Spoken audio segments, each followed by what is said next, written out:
All right, hello everybody. Welcome to Leftovers here on the Sports Talk with Chris Heidel. Normally we're here, if you watch us on Monday or Tuesday, so you're probably going to be watching us over the weekend. So we have some interviews we did not, play during our show on Tuesday night, this past Tuesday. First up, Adam and Matt, Adam Rise and Matt Chuckinelli, the two culprits there on the program. Let's play the interview we did with Notre Dame's cornerback, who is actually a wide receiver. He was recruited as a wide receiver, but he's from Baltimore, Maryland. And we had a chance to talk to him last Tuesday on a tape interview. We talked to Cam Hart. So let's play this wonderful interview we did with him, and we'll come back and we'll talk about it. All right. Cool. Hello, everybody, and welcome to a very special interview here on the Sports Talk with Chris Heidel with Cam Hart, who is a young man from the Baltimore area, from Good Counsel, and he's out there in South Bend getting ready for Notre Dame this weekend, playing against Tennessee State. But he just got back from Ireland. So, Cam, talk about last weekend. How was the environment out there and overseas? Everybody was like back here in the States is like, wow, this is the first game of the year. It was good. It was amazing. It was my first time abroad, first time out of the country, and playing in Ireland is something that Notre Dame always do, obviously, and it was just the first for me, and just being in that environment and having all the fans come over. I seen the stat; it was like 40,000 Americans flew over to Ireland. 35,000 of them was for ND. So just amazing environment overall. Yeah, what was it like getting off the plane? Because a lot of people in Ireland don't really know about college football like we do. It's not like one of those sports that they probably know what college football is, but they're not into it like we are. Yeah. Did you get a lot of fanfare when he walked off the plane? No, but it's pretty secure usually wherever we go. So that never really happens no matter where we are. So it's normal. Yeah.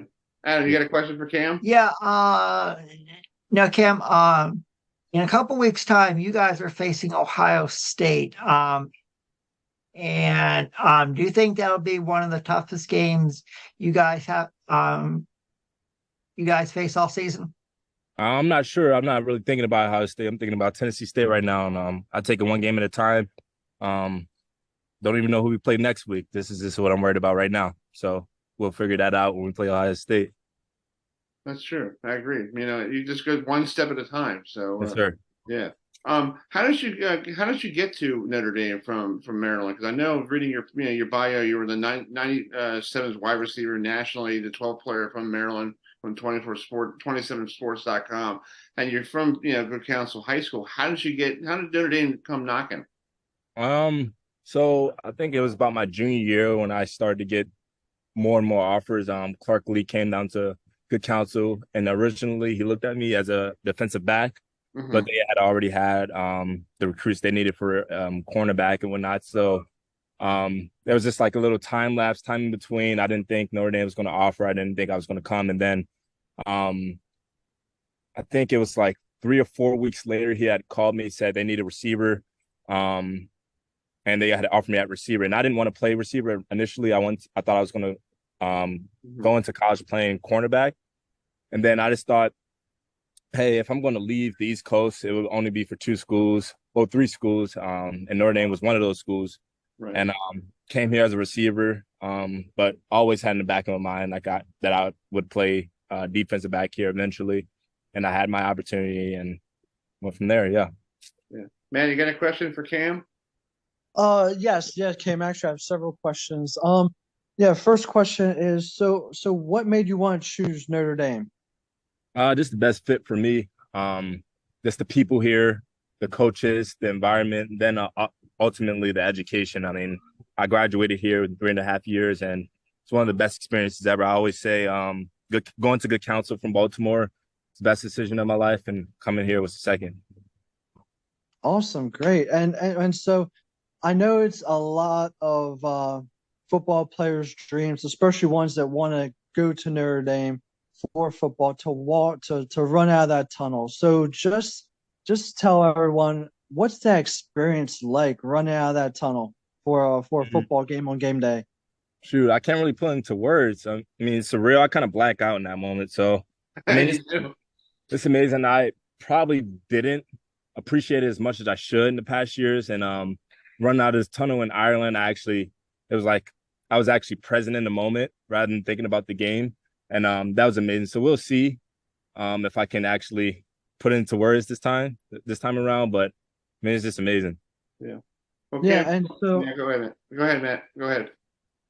And so looking back on some statistics, I saw back on September 5th, 2021, you guys played against Florida State. You had 5 tackles and 1 tackle for a loss. And playing against like a great team like Florida State, how were you able to, go ahead? I know that was a couple of years ago, but again, I mean, what made you go ahead and how did you play that well against them? I just think preparation. You are right, that was a while ago. But I think we just prepared well. That was the first game of the year, if I'm remembering correctly. And Coach Kelly prepared us well. That was back when Coach Kelly was the head coach. And just preparation. I mean, it was my first start here at Notre Dame, and I just knew I had something to prove, and went out and did my best. And then just one last question. What's the biggest positive difference between Brian Kelly as a head coach to Marcus Freeman? Can you ask that again? Well, yeah. What's the biggest difference between Brian Kelly and Marcus Freeman? I couldn't tell you. I don't know. I couldn't tell you. I couldn't say. No comment. Yeah, that's a good idea. Cam, growing up in Baltimore, did you root for the Ravens, or what football team did you root for? 'Cause a lot of people around.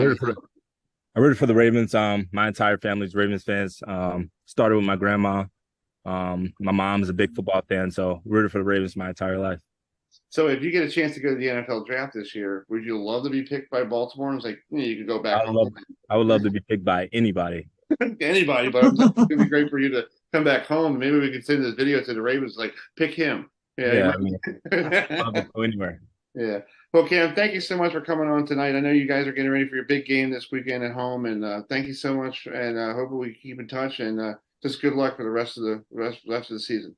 Yes, sir. Thank y'all. Appreciate it. I'm in. Yes, sir. All right, folks. That was Cam Hart, the cornerback from Baltimore. He is getting ready for this weekend. They're going to be going down to Raleigh, North Carolina, to take on NC State this Saturday afternoon at noon on ABC. So, what did you think about the interview with Adam? It seems like he's a down-home guy. He doesn't want to show anymore. Like he's not trying to get more attention to himself. He's more like a team player. Yes, he is. I enjoyed the interview with Cam Hart. I mean, he seemed like a nice guy to talk to. And I enjoyed all the questions we all asked him, and hopefully he will get drafted by the Baltimoreans, because it would truly be homecoming. Oh yeah, and it'll be cool. Well, yeah, that would be nice if he was drafted by the Ravens, because then we might be able to go and see him. True. But we'll try. We'll do the best we can on that one. Yeah. Because we try to do.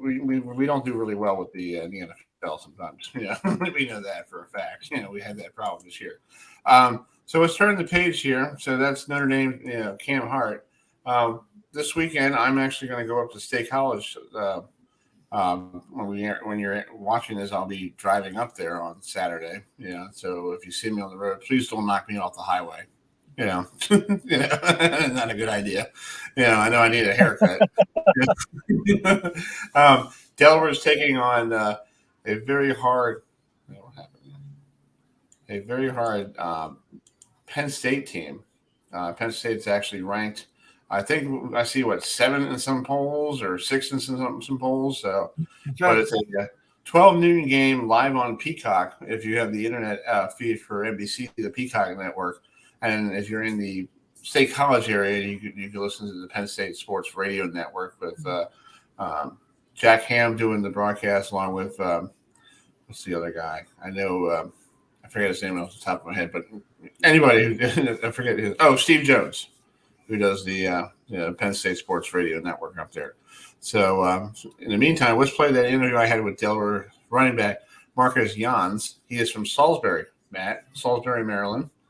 And it's pretty cool that he gets a chance to play at Delaware because it's just right down 113 pretty much in in Delaware to get to Salisbury, right? That's right. That's right, Chris. Yeah. Adam doesn't even live in this area. He knows the. I know where Salisbury, Maryland is. Oh, you do? Yeah. Nice. All right, cool. So here's the interview I had with him yesterday afternoon. So here it is.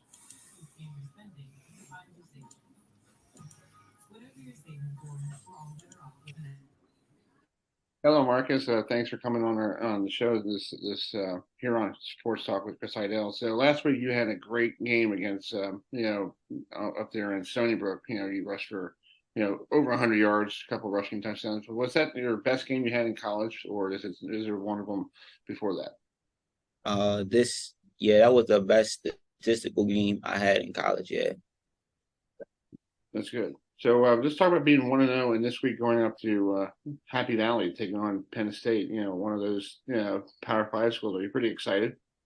Yeah, I'm excited. I got a lot of emotions. I'm just eager to play. Finally, get to play against a household team, I guess, or a team that's like got players that's going to the draft, I should say.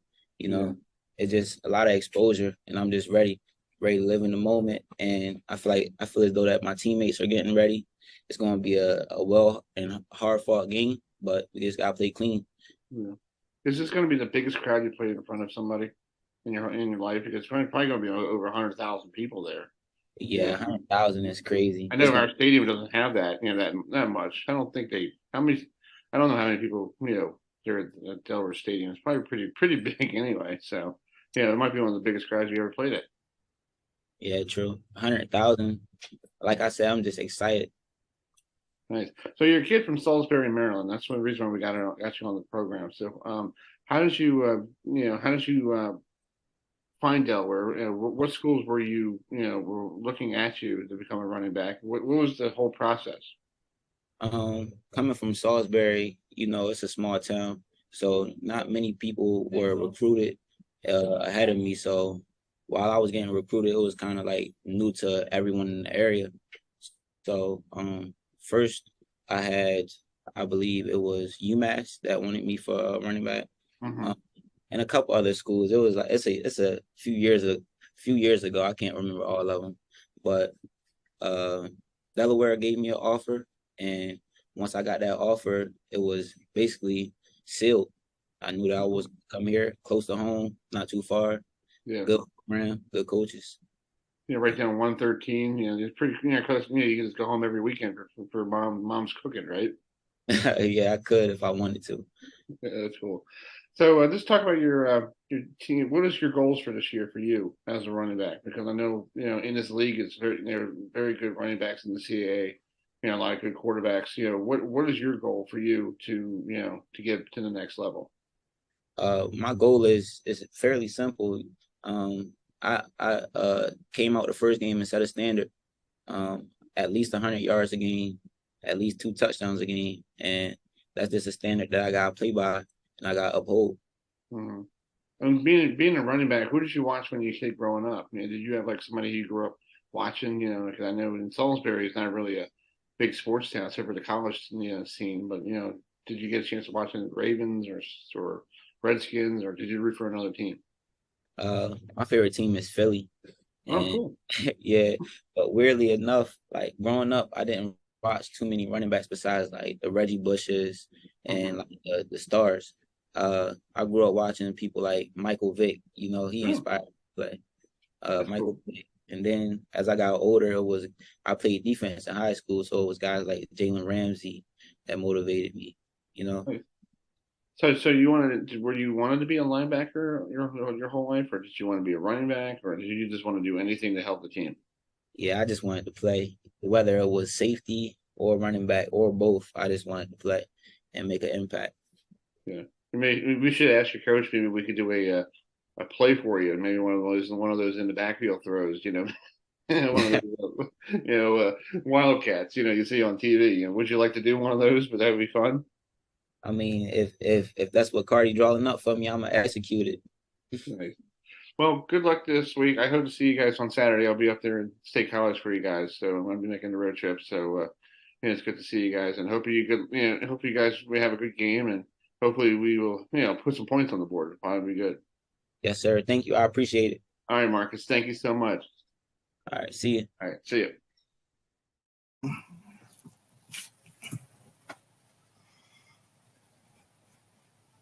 Locked here, wasn't it? There you go.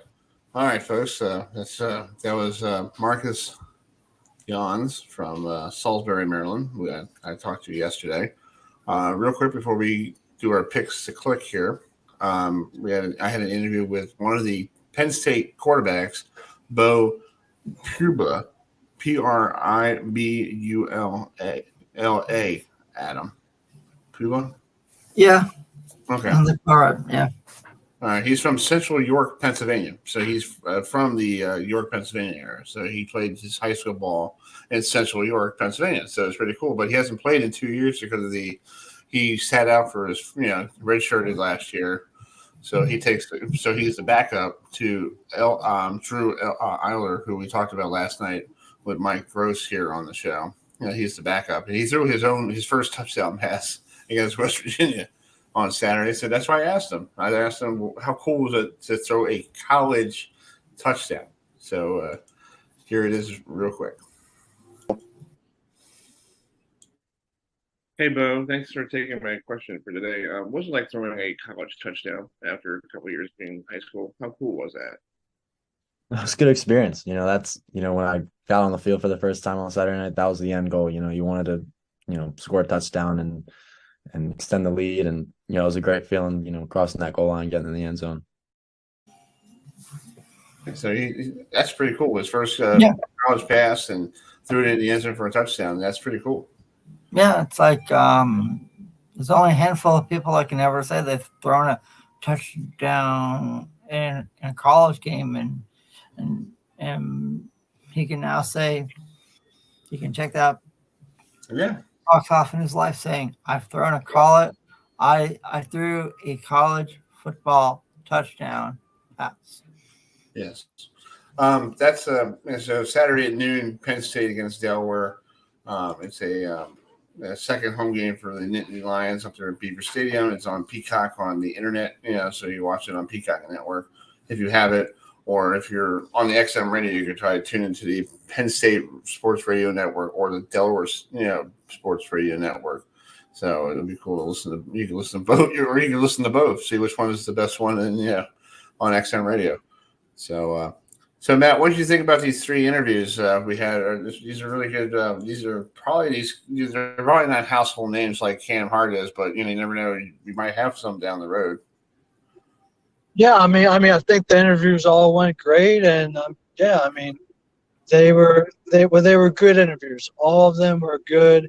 I'm happy that we got all of them on. And we asked them questions. Well, the one I was on, and then Chris, I know you guys were on and stuff. So, yeah, I'm just glad we got them all on. We got to ask some questions, and I'm just happy they were very gracious and willing to be a part of our show. Yeah, so next week on the program, folks, if you tune in next week, we have a kid from Virginia Tech going to join us. His name is Manador Delan, D-L-N-E, Manador, I think Anyway, he's from Maryland, and he's playing for Virginia Tech. So he's going to come on next Tuesday with us and talk about this weekend. They're playing Purdue on Saturday. So what do you think about that game, Adam? Do you think Virginia Tech could knock Purdue off? But Yes, this is Big Ten, the ACC thing. I think Virginia Tech is going to hold fort in Blacksburg because we all know, Chris, Matt, Lane Stadium is a tough place to win for opponents, and we all know how crazy it gets in Blacksburg, especially when they play Enter the Sandman. So I expect Virginia Tech to win against the Boilermakers of Purdue. Exactly. So that game is on Saturday at 12 noon on ESPN2. So if you want to watch that. Florida State is home this weekend. Like we had Jeff Cobain on the show last night, our good friend from Tallahassee, and I think I finally got his last name right after how many times butchered it. Yeah. You did.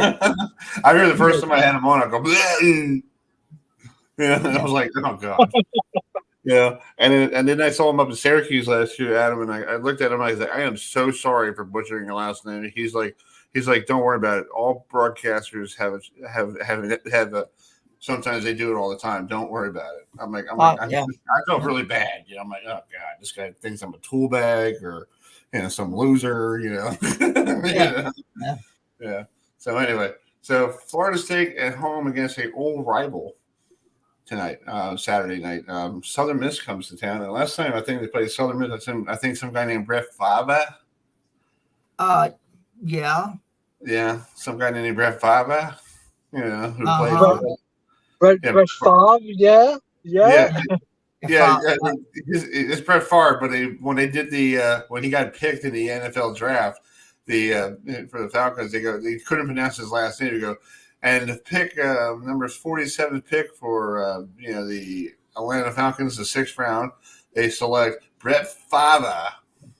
Favre. He's not Favre anymore. He's Brett Favre.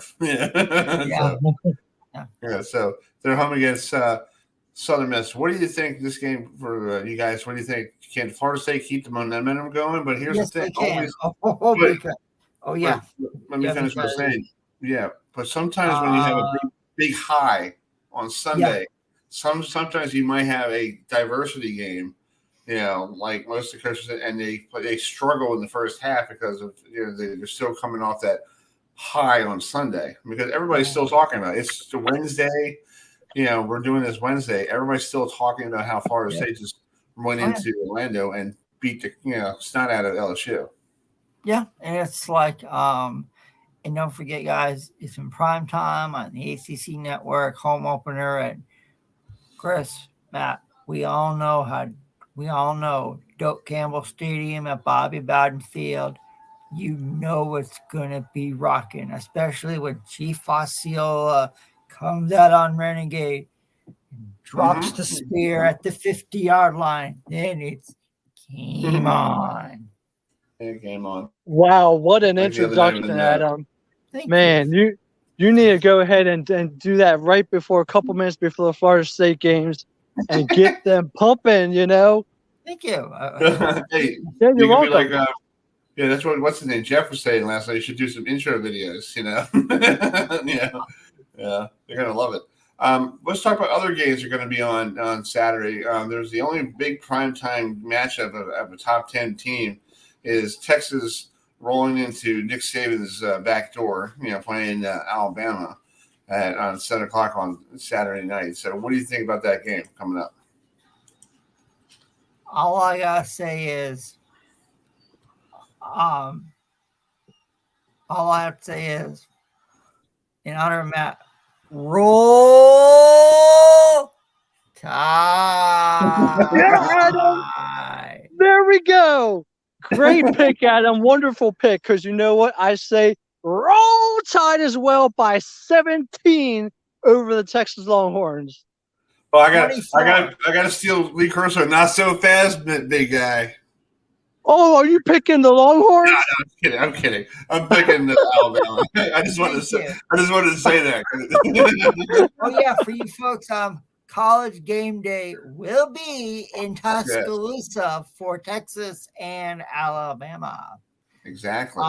And I'll add in Saturday at noon on Fox is Coach Prime's home opener versus an old Big 8 rival, Nebraska. So, Chris,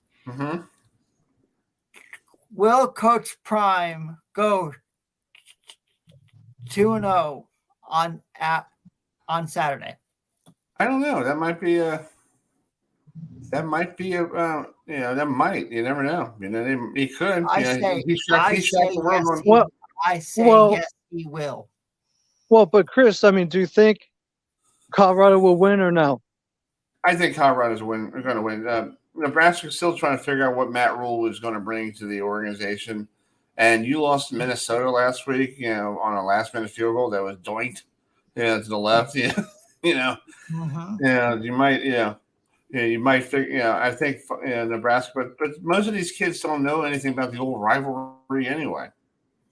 That's true. These kids weren't even born back in the days. Well, they might not know it, but trust me, Coach Prime has let them know about it, and he has really told their players this is a big time rivalry game, and he has got his players all pumped up. And I'm interested to see what Nebraska's defense is going to do against Shadir, who had 510 yards against the TCU team. Now we know TCU lacks defense. Okay, I mean. Now, it's going to be interesting to see if he can put up the same amount of points, if the team can do that, along with him putting up at least 400 or 450 yards against the Nebraska team. That is what I'm going to be interested in seeing how the offense is going to do against, obviously, a good defensive Nebraska team. Yeah, well, we'll see. We'll see what Nebraska's going to come out to play. They have to go to Boulder. They haven't been to Boulder since last time we went there a couple years ago, and it was a good game, right? Yeah. It's just like are they going to continue doing this? This is the last one for a while. I don't know, but does anyone know? Because I don't know if I heard correctly or not, but I think I might have heard that Colorado has sold their game out on Saturday. Did anyone hear the same thing? Okay. I believe they have. No, I didn't hear that. Wow. Well, I think it's their first sellout in decades. Yeah. You got to go back to the days of when they have what's his name when they won the national title with Cordell Stewart, right? Yeah, probably. Probably in '90s when. Yeah. I'm trying to look. I'm trying to see if they're going to be. The last time they went to Boulder, Colorado came back from a 17-0 halftime deficit to beat number 25 Nebraska 34-31 in the first overtime game in the series since 1999. Wow. Yeah, and I don't know. I'm looking to see if they have any. I don't know. If they have. I got to see if I can get to Colorado's page here. Before we log off here tonight, because I really want to know what Colorado's future Colorado football's future schedules. Here it is. I'm looking at the clock. We got time before we log off here. All right, future schedules. Here we go. All right, Colorado next year. Yeah, they do play Nebraska, but next year is the last of the 4-game series at Nebraska next year. Yeah, wow. 2025 they play Georgia Tech at Houston and Wyoming, and then they don't do anything with any. They don't even play Colorado State this year. Yeah, they do play Colorado State this year, but next year they've done playing Colorado State for 2 years. Oh, wow, 4 years, all the way up to 2029. Look at these future schedules. Okay, Colorado's playing Georgia Tech in 2025. Okay, and 2026. In 2027, they're playing Northwestern, Kansas State, and Colgate's going to be a winner. In 2028, guess who's coming to? They have to go to Gainesville to take on the Gators. Oh, wow. Yeah, and then the Gators have to go out to Mile High to play them in 2029. And then SMU, who are now part of the new ACC, will be there in 2030 if they don't jump ship. Like they just did. Yeah. So, but there's no Nebraska on the schedule. So this is probably the last 2 games of that series.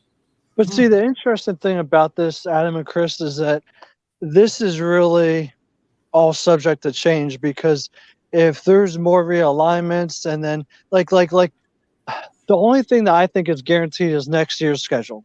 Okay, next year's schedule is guaranteed. Past even though they might have 2025 and beyond, I don't think any of that's guaranteed, because they did not take into factors all this other realignment that has occurred within the past 3-4 months.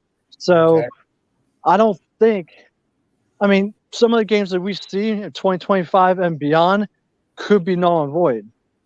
Right, exactly. Well, we're going to wrap it up here. This is our leftover show. So thanks for us joining us tonight. I hope you enjoyed the show here on Saturday, and please join us next Tuesday night, September 12th at 7:30 for Sports Talk with Chris Heidel, and we'll have some more. We'll have some great guests we're working on right now, and we might have an old Florida State guy stopping by. Yes, So yeah. we'll give it a little, come back on Tuesday night to find out.